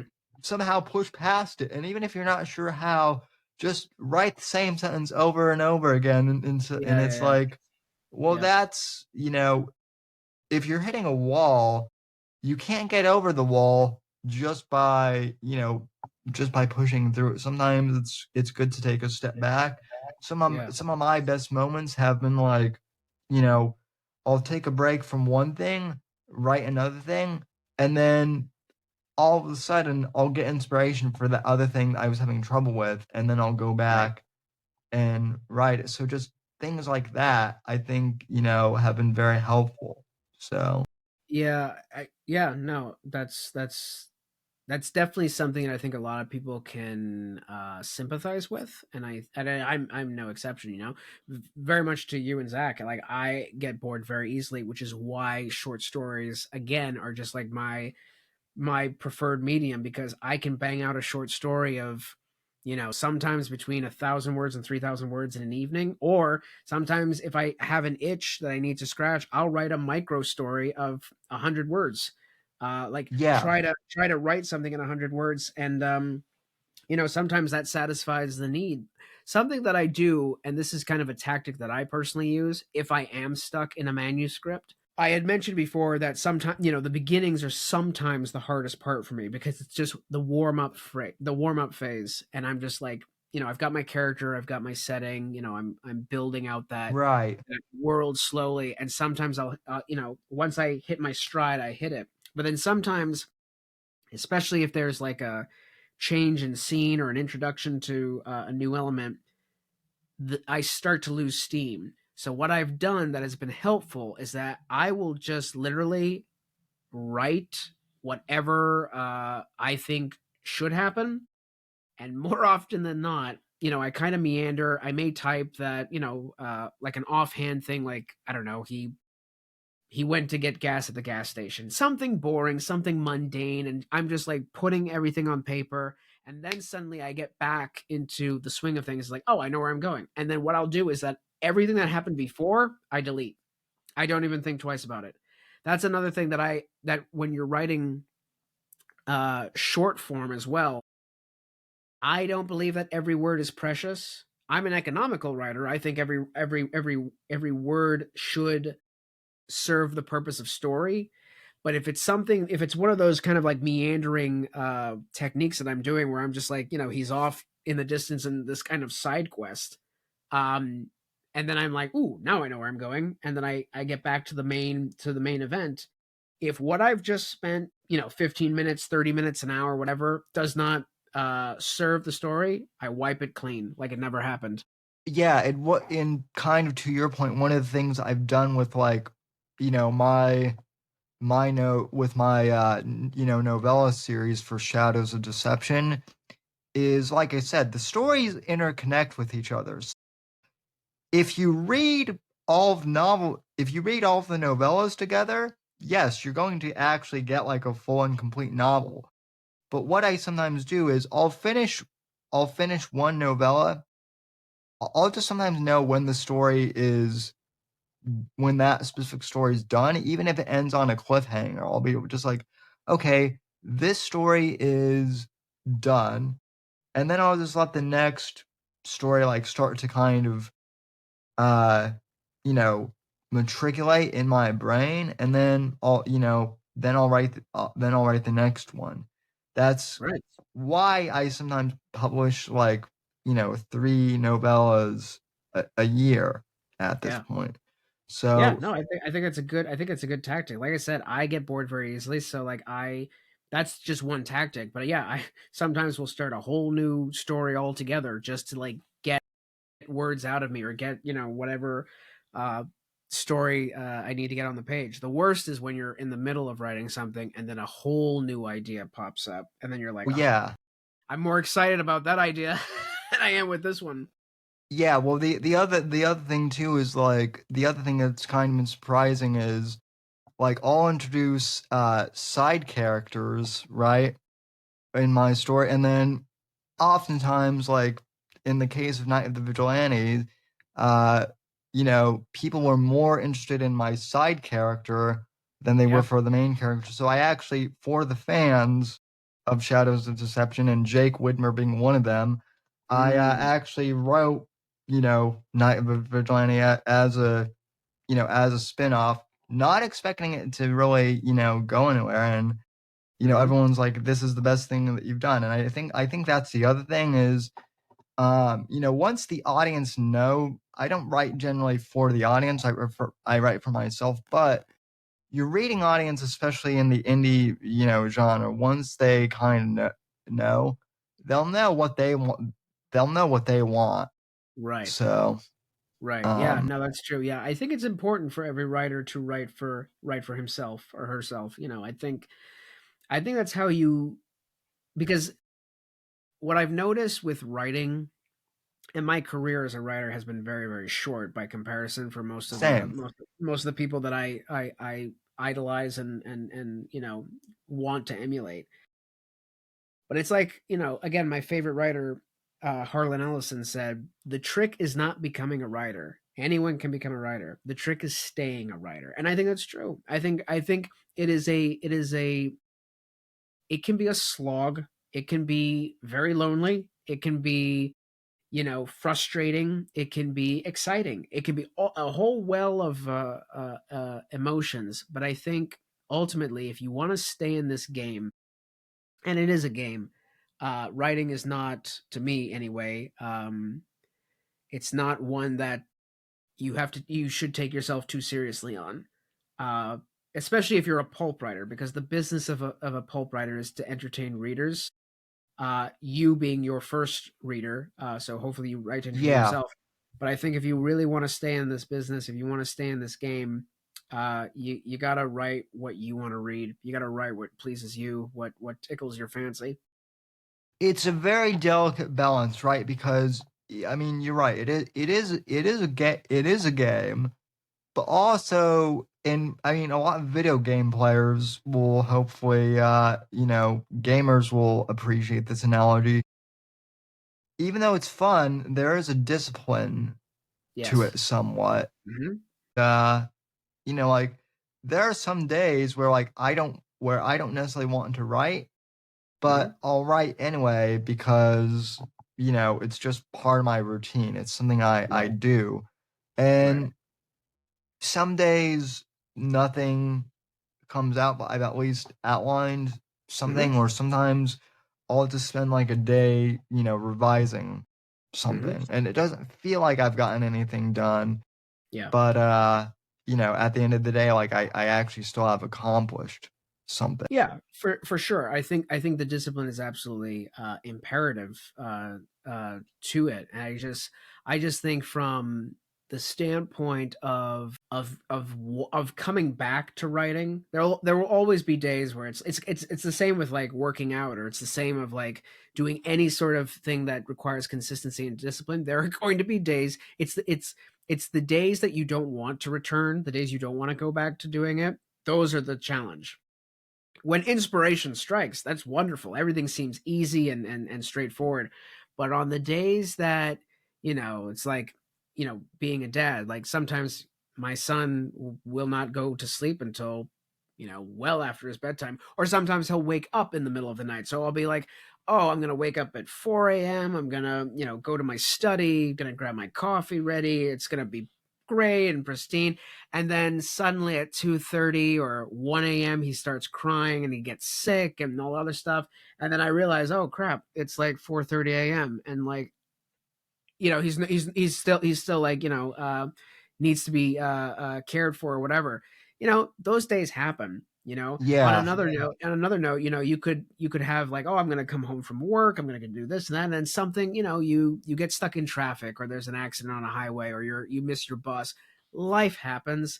It's never going to be perfect, but I think to the point you made earlier about discipline and forcing yourself to do it anyway, that you've accomplished something. I think that's the key. One of the biggest mistakes I've made in the beginning 5 years ago was that if my day wasn't perfect as it was, as I conceived it, right?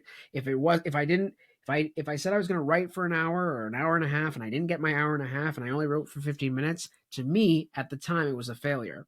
Now it's like if I Yeah. can just write for 5 minutes, if I can write for like a minute, if I'm in between like meetings or I'm waiting for my coffee at Starbucks or whatever the case may be. Like if I've just got a minute to myself where there's like no disturbance and it's just like, well, I'm on my phone anyway. Let me open Google Docs and just write something there. If I can do that, I've written for the day. Yeah. It may have only been for 15 minutes or less, but I wrote today. And then you get into this realization that, you know what? I didn't get my hour, I didn't get my 30 minutes or whatever, but I said to myself, no matter what happens, the words are coming on the page, hell or high water. And I did it. And then your brain will then say to yourself, "Oh, okay, well, he followed through today." The whole world collapsed around him, but he's still got his words on his manuscript. And that's a win. You got to take the small wins. I've learned now that the days will never be perfect as we want them to be. The days, they're the stars will often not align in your favor, but you just gotta push yourself through it and get it done. Yeah, and no, absolutely. And that's certainly the case for me. Well, Frank, I know you're a busy guy. I know you've got other things to do, so I really appreciate, your time. And I also, I'd love to chat more and, feel free to come back anytime. Yeah. What projects are you working on right now? Where can people find you? What's cooking for you just in general, sir? Yeah, I've got two big projects in the pipeline. One is a anthology series that is written for and will be marketed for young boys between the ages of 8 and 13, or 8 and 12, and it is called the Boys Book of Adventure Stories. And it is a collaborative effort with many great writers in the space, especially those in the men's adventure fiction space. It is a book geared towards boys, specifically in hopes of killing that stupid myth that boys don't read. There is this Yes. there is this common myth that boys are just not interested in reading. They play too many video games. Yada yada. Yada. I've heard it all, and Yeah. it's absolutely horse manure. It's not Yeah. true at all. Yeah. I don't know about you, but like I was saying, yeah, I was actually, I mean, I was told that by a teacher my junior my junior year of high school. Mhm. She was, kind of a witch.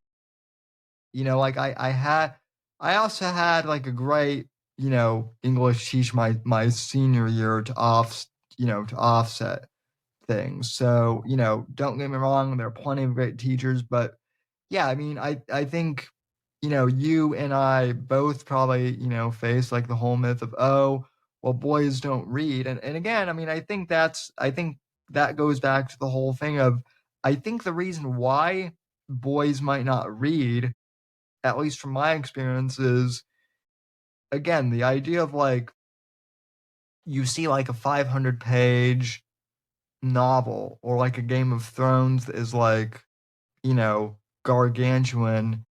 And it's like, well, F this. Yeah. I'm never gonna finish that. And I think Yep.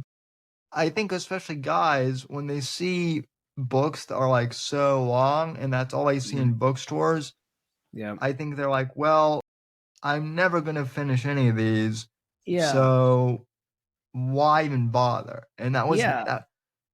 mindset that I was trapped in until I really discovered, my grandfather and my uncle's pulp collection and was Mhm. like, wow. Yeah, there's I mean, I think I again to the point, like publishing has kind of everything has shifted more towards a female centric economy in terms of publishing. I mean, romance has always been and always will be the number one genre for publishing. And I'm not knocking Well, yeah. it is what it is. But I think for boys, for middle grade boy readers, and there's a great article on Louis L'Amour where someone interviews Louis L'Amour's son, and he in part of the interview, you can find it on Substack. Part of the interview is they want to go find boy readers. They want to market and tailor to boy readers. And it's true. Almost every, with the exception of one, almost every big fan of Louis L'Amour that I know read Louis L'Amour when they were a child, when they were a little boy, around the ages of 8, 9, 10, and 11 years old. And I think getting to that age and finding and producing stories that a young boy, boys, much like, boys and men as readers, one of the things you will find is that boys and men not only desire aspirational characters, they need aspirational characters. They need that Superman, that Batman. They need that Achilles. They need that that character that they want to almost emulate as that hero and root for. And that's one of the things that I'm trying to work on, is making this series of anthologies of short story, a collection of short stories that are geared towards young male readers, in hopes to not only just foster and nurture a love of reading, but to give them something other than that is screen dependent, something else in the marketplace that they can go to for recreation and entertainment purposes, for escapism. That's kind of my purpose with Blood Ties, and also Shadows of Deception, more specifically, because like I know you're in the Discord, so you you see my things in there all the time, but like I'm a huge James Bond fan. Yeah, And likewise. Yeah. of course I love the movies, but like when I specifically remember, and this makes me feel old now, but like I remember being a teen, being in my early teens and seeing Casino Royale in theaters. And then I don't even know who gave it to me. I think it might have been my same uncle who gave me Casino Royale, the Ian Fleming novel. And I read that, and I really got into Ian Fleming. And then I started like researching on him, and that, I found out that like, he was the one who, he submitted the short stories to Playboy, and that's how I found out that Playboy actually had a fiction section. Yep. And I remember a few years ago, there was a lost interview that someone did with Ian Fleming, where he actually talked about, like, even back in the 1950s, he was, someone mentioned, well, a lot of these adolescent boys are, reading your novels. What do you think? And he said, well, he's like, well, they're not meant for schoolboys, but as far as, teenage adolescents, I think it's, absolutely marvelous that they're, reading my novels. And, I think teenage boys, especially, I think they get bored by dull, that's what he said. But, so now kind of what I'm trying to do is, now that James Bond, kind of his future is up in the air, what I'm doing is trying to kind of fill the void, with my writing. Because I do think that, yes, it is important for young boys to have aspirational, male leaders. But I also think that, teenage boys, and even college students, like myself at one point, also need to be entertained. So that's kind of what I'm working with. So exactly. And that's what this boys' book of adventure stories will do. We've got about, I believe, 8 or 9 writers as contributors. It's due to be released sometime in mid or late May. We're putting the final touches on everything. We're going to announce by the time this airs, we'll have announced the contributors. But yeah, that's one of my biggest pet projects, and hopefully we'll launch a series of other books, of boys themed books, for that market. And then on the other hand, I've got another book of short stories coming out, much similar to my first one that came out, Grind and Other Strange Stories, which are really just Twilight Zone style cautionary tales set in the humdrum of modernity in contemporary times. I have another book coming out this summer called Numbing Glass, and Other Strange Stories. So those are the two main books that I'm looking to produce. And yeah, you can find me on Instagram at Frank Theodat, and on Substack as well.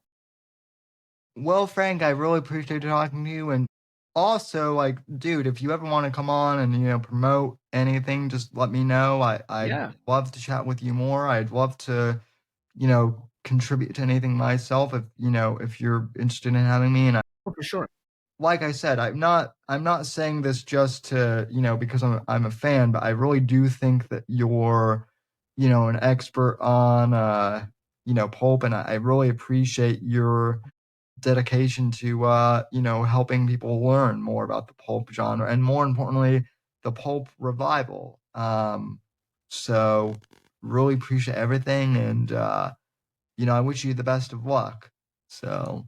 Thank you, Sam. It's been a great conversation. I've had a great time. Would love to come back in the future if you'll have me. So yeah, this has been fun. Absolutely. Folks, I want to thank you for, tuning in, and I will leave links in the description for all of, Frank's social media, for all his social media and for his Substack. And also, I know, I don't know, Frank, if you're on X at all. I do know that you use Grok, but, I think Twitter is also, useful. But yeah, go and check out Frank on Instagram and Substack. And yeah, you're doing great work, man. So thanks everyone for tuning in, and we'll talk at you down the road. Thank you. The right to offend is not some pesky little part of freedom of speech that we have to put up with. It is the heart and soul and lungs of freedom of speech. It is the coursing lifeblood of human progress. It is the instigator of liberty and modernity and science and understanding. What a laughing stock today's student leaders are, that they can so casually dismiss the right to be offensive without realizing that their lovely, enlightened lives are the gift of individuals who gave offense. Offensiveness is not just something we have to begrudgingly accept. Offensiveness is the motor of human progress. Thank you for watching the Whitfield Report live on the Right to Offend Media Network. Make sure to check out Sam's books on Amazon, Audible, and Kindle. You can follow Sam on X at SamW_NGC and the Right to Offend Media Network at RTO Media. Like, comment, subscribe, and share with your friends. And until next time, God bless, God save this great nation. God, freedom, legacy, in that order.